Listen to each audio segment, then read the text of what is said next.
Alright, welcome back. This, of course, Alice Cooper, Muscle of Love, came out in 1973. And if you've been keeping track, that is twice already that two albums have been released in the same year. Now, I have said, time and time again how extraordinary that is to have now 5 albums in 3 years. That carries a burden, though. There's a reason why nobody does that, because exhaustion is a heavy toll on the mind and the physical self. Because after this, well, the band breaks up. There's already, the fire was already brewing, during this album, even like some like $1 Billion Babies. But after this, the band splits. Alice Cooper does his solo stuff. And then the rest of the band, they try and do some stuff here and there. It seems like it really doesn't hold much to, obviously, what Alice does. But the album cover itself, I think they could have done a hell of a lot more with it. Though I think it's fitting because, for me, my opinion on this album is that it's very bland and tasteless. So maybe that works with the cover. I don't know. But of course, attention, carton contains one, Muscle of Love, Fragile. That is staining as in terms of aesthetic. It's not like real, I picked this up when it was all soggy and whatnot. And of course, Do Not Bend, got the female nude wrestler that we'll talk about soon. All the track listings, and then phonograph record. Now I will say, almost 50 years, this cardboard's hoarding up pretty well. Then you open the album like so. And inside will be, well, first there's this little paper journal. That's the Institute of Nude Wrestling. That's very obviously montage, if you will, to a Warner Brothers logo, but AC with an anchor. You got the band on the right side, and then more on the right, on you guys' left, if you will, and then the owner of the nude wrestling. And the band's all beat up because they're peeling potatoes, and that's because they went to the nude wrestling place. Everyone's all happy. One thing I will say is that Glenn Buxton is on this album, even in terms of this cover, even though that the album himself he's not on. So they kind of went the Ace Frehley route with Kiss, and like Peter Criss as well.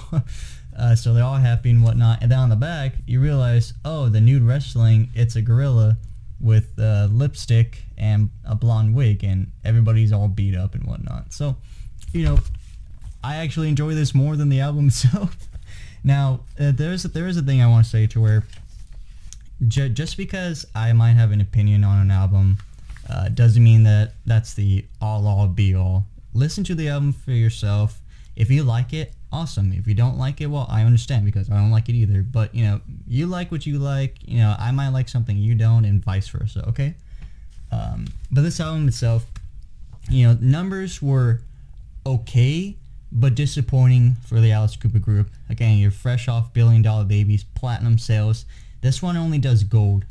And Alice Cooper himself, I read about this, like the review at the time, he said he wanted this album to be stripped back, which I agree with. At least that's what it sounds like. Classic rock, that I don't really know. And what I definitely don't agree with was that he wanted like more urge and like quote more balls to it.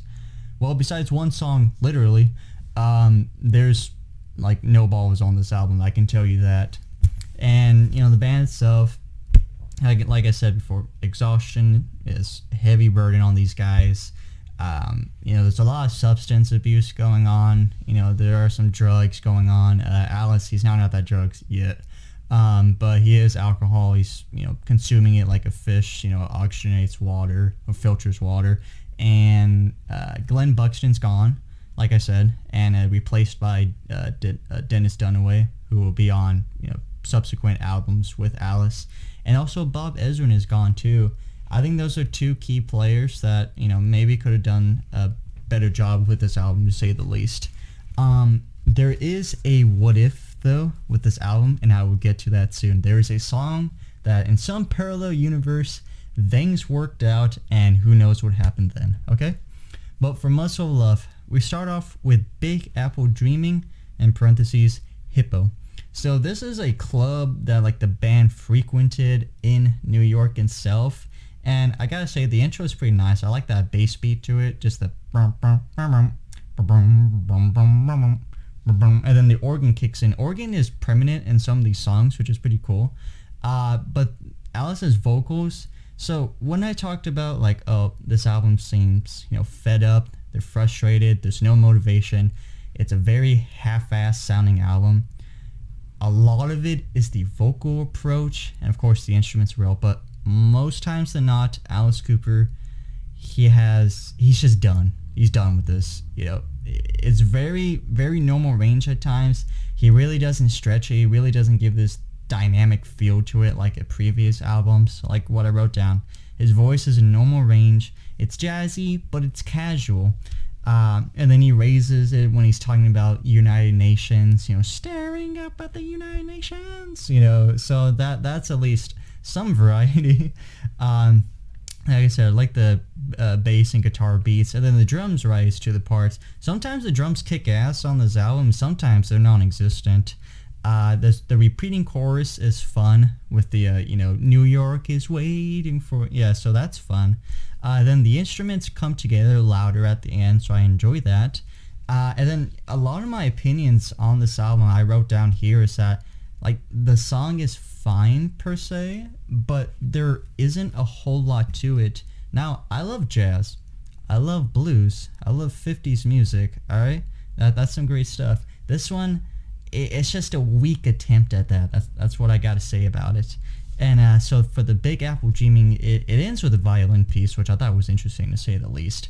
My complaint about this song, and then the next song, and then some songs on this album as well, is that the ending, they're like 40 seconds, give or take, of just repeating the chorus. Now, I know that's nothing new, but, I mean, just cut that in half, alright? I don't need to hear the same lines for almost a minute straight. It just gets dull, obviously repetitive, and whatever I liked about it, it quickly goes away, alright? I'm not trying to sound like a big pessimist, alright? It's just my opinion. Alright, so that's what I had to say. Oh, also, this album, really doesn't get a whole lot of play on tours, which I thought was interesting. I thought something like Hard Hearted Alice or Muscle of Love gets regular touring performances, but I looked it up. I guess it's very sporadic, so I thought that was interesting. Alright, so the next song, Never Been Sold Before. This one's obviously, at least what I can come up with, is Prostitution. The intro, it's got the surfing guitar. I did enjoy that. And then there's a drum crash, and then Alice brings his raspiness into his voice, but again, it's not thorough and powerful. Obviously, you gotta fit it in with the tone of this album, which is like I said, that jazzy feel to it. But I do like how he opens up this song. The "You asked me," so he's definitely got the raspiness to it, like I said. And then it raises high at parts, so when he sings, I just can't believe. So he really does raise the belief part. So I do like that. Definitely more vocal ranges, like I said. Trumpets kick in mid part. That's another thing that I probably forgot to mention, is that trumpets are present on this one, just brass instruments in general, which is nice. This go on with the trumpets. It gets louder when they're singing the title. So I never been sold before. So that's cool.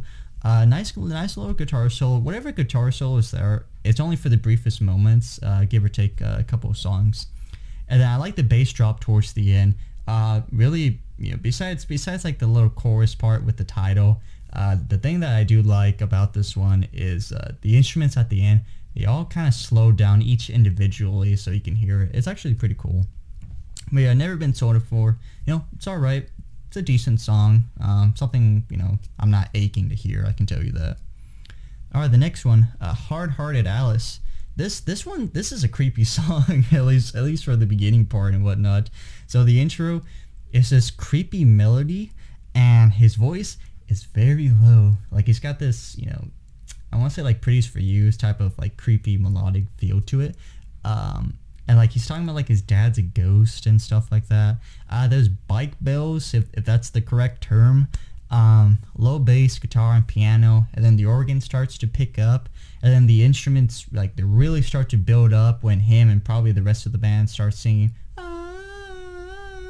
And then once they stop, man, that bass hits. I really do enjoy that part. There's more like this guitar kick to it. The drums, they're simple, but they got a nice beat to it. The voice is still glow, but it carries some raspiness. Can you tell I actually like this song? And then, it turns melodic when they sing the title song to it. So the hard and endless. So I really do like that one. It's a head bopping, groovy solo. I do dig that. And I like the slow down of the instruments as well. So that's another song that does that as well. But Hard-Hearted Alice, out of the three that I just mentioned, that one I enjoyed the more. Just because, that creepiness to it, that's all. Alright, the next song, which is also the end of side A, so 4 songs. Crazy Little Child. This one, obviously, it's like about a kid or a teen that, got into trouble and it's like a criminal. And that's another thing I want to say about this album, is that some of the concepts on these songs are Alice Cooper-like. So, you got kid criminal, you got like a teen that's trying to fit in, like Lost in America, if you will. And of course, Muscle of Love, which is definitely something that you would see like on a $1 Billion Babies or whatnot. But just the, how would you say, the approach to it, or, just how it went together to present the message, it just doesn't work for me. Something like Crazy Little Child could have been such a hard rocker song. I really, really enjoy that. Instead of this 1950s piano play to which Alice sounds like he doesn't care at all. So like I said, 50s piano play, the vocal is high pitch and then they rest slow at times. The vocals sway, move, rise when the trumpets play, so I do like that part. And then the piano plays before and then the vocals come back, so not nice on and off between vocals and the pianos. With this song, if you like piano, you're gonna love this song. I don't mind piano at all, but the drums and like even guitars are non-existent on this one, so that's why I mention it. Jazz song all the way through, but it's not, like I said, it's not a dynamic one and it's not a powerful one. It's just there, if that makes sense. Very low and simple in its delivery, and then the end he's singing about like rhinos being right. I neglected to look up the lyrics, sorry, but I believe I did hear the word rhinos on and off again, but who knows. Alright, so that was the end of side A for Crazy Little Child. 4 songs, but they range like 3.5, 4 minutes long, so it's not like you're, done in 10 minutes. Alright, side B, Working Up a Sweat. This one I actually do enjoy. So I wrote this down. I was like, finally a high energy intro and harmonicas included, so I really enjoyed that. Drums are bashing, got cymbals crashing, and Alice, finally, he waits until the B-side to actually put some high energy, some actual care into his vocals. And alright, I want to say, I'm sure the band cared, but obviously it's not to that degree as the previous albums, okay? And so yeah, he's singing very high. He's got that raspiness. He's got that attitude towards it, which I like. And the vocals, they stay like that. They don't, chicken out and then go all soft and melodic, and then you don't hear that anymore. It stays all the way through. When he's singing the Working Up a Sweat, so it does get a little bit low, but it's still that powerful feel to it. And I do like the background vocals to it. It's a great solo with guitars and drums. The band, like I said, very, very energized. It sounds like they actually care about this song. And I wrote this down. If only the rest of the album was like this. If the rest of the album was like this, I still call it, I'm not going to say let down $1 Billion Babies, of course not, but it will be a much more enjoyable album to me as opposed to what we got. I wrote this down after when I was listening to it for a final time. So the rhythm, it's very prominent to Long Way to Go off of Love It to Death. Listen to Long Way to Go and then the song, and I think you'll agree. Alright, but Working Up a Set, probably my favorite song on this album. Alright, the next one is Muscle of Love.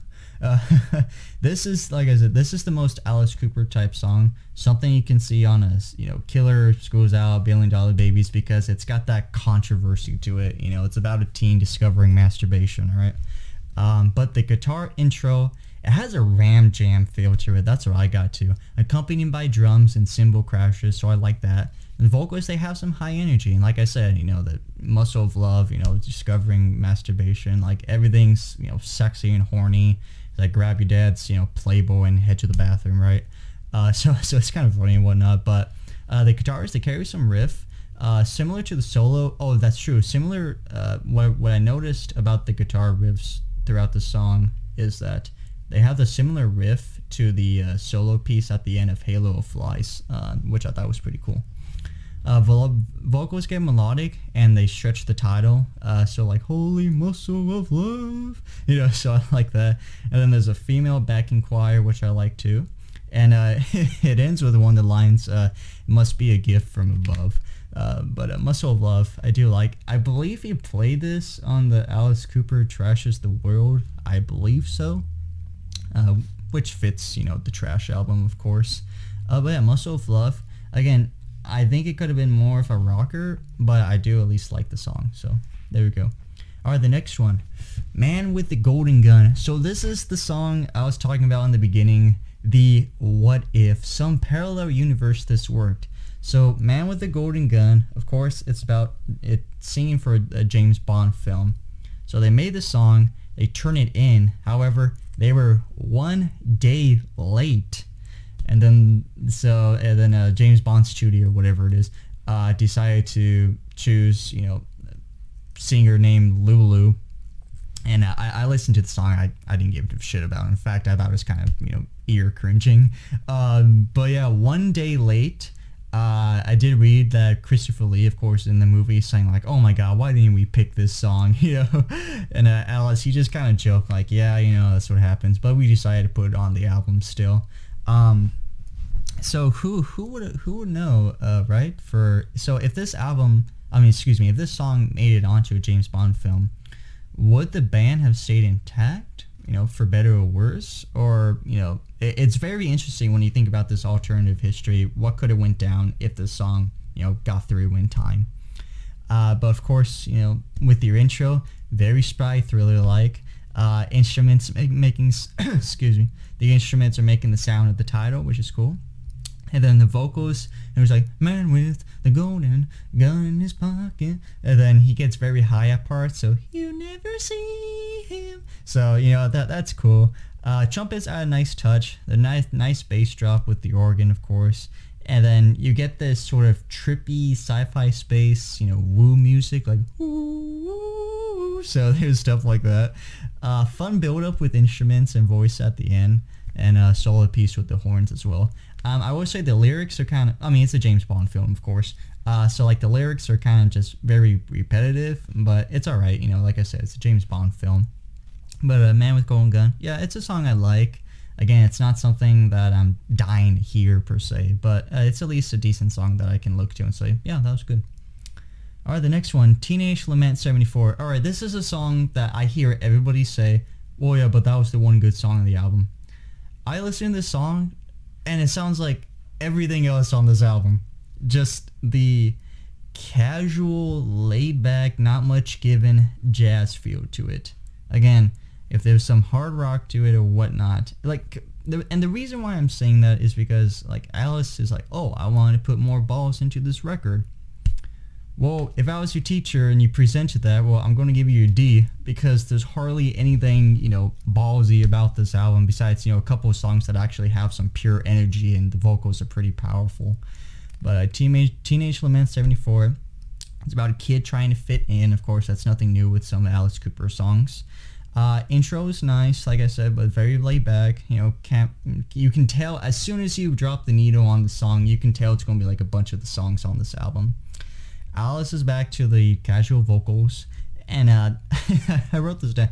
The background choir / vocals are more engaging than Alice himself.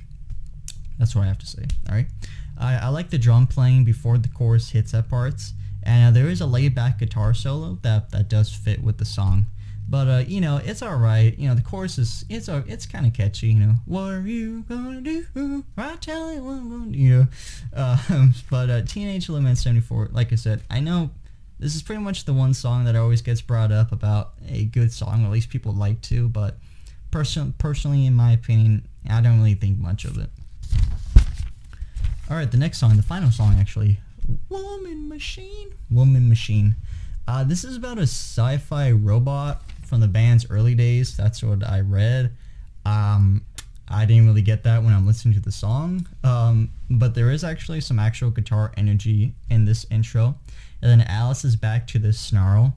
And then he does go back to this melodic approach when he's singing the title song, especially the machine. Like I said, I kind of draw that out. Guitar and drums simple until towards the end. So then you just get the grinding of the chords, which I really like. And I do like, again, the ending. It's kind of funny. Like some of the songs, I'm like, oh, the ending's pretty good. But I like the ending when the guitar hammers down every 3 chords. So like when the vocals, it'll be like every 3rd word, and the guitar will hammer that. I like that one. And then it ends with this sort of distorted vocals, which obviously it's like, this sci-fi robot thing. I did read, like, Alice was like, oh yeah, it's a Roman robot, you can do whatever, it can even be sexual and whatnot. Do I get that off this song? Not really. But it's an okay song. Alright, so that was the end of that. One Machine. I really tried to present this album in like a fair approach. Of course, I can't bullshit and say like, oh, this was good, I really enjoyed it. I just gotta break it to like how I see it. But I didn't want to waste time, like 20 minutes me just absolutely shitting on this, like this sucked.